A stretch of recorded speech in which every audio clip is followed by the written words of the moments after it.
How do Fuel Max tires work? One of the factors that determines the amount of fuel a vehicle uses is a tire property known as rolling resistance.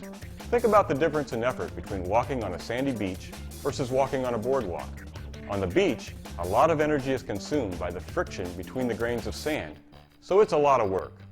Research on tires has proven that most of the rolling resistance in a tire comes from the tread, and as a combined effect, the tread design, the tread depth,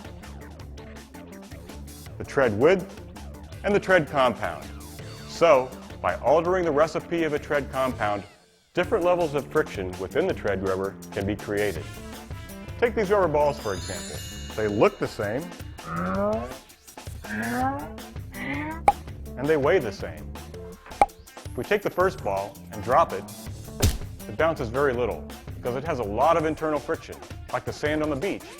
The second ball bounces higher because it has less internal friction.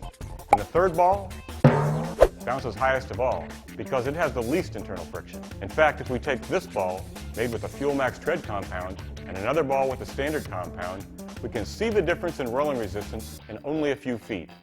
As before, each ball not only looks the same, but is the same weight and size. Both are dropped from the same height on a ramp, but the standard compound ball consumes all its energy before reaching the top of the hill. The Fuel Max ball, with less rolling resistance, crests the hill and continues down the other side. If the difference in rolling resistance of two actual tread compounds can be demonstrated in a matter of a few feet, imagine how fuel usage can be reduced with fuel-efficient tires over thousands of miles of highway travel.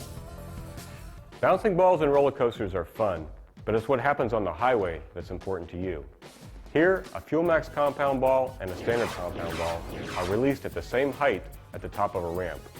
The Fuel Max compound ball gives up less of its energy to the road surface and begins to pull away from the standard compound ball.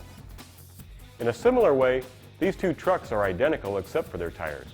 One truck has standard compound tires, the other truck has steer, drive, and trailer tires with Fuel Max compound. Each truck travels at exactly the same speed, and each driver shifts into neutral at exactly the same instant. The truck with tires featuring Fuel Max compound continues to roll as the truck with standard compound tires slows down.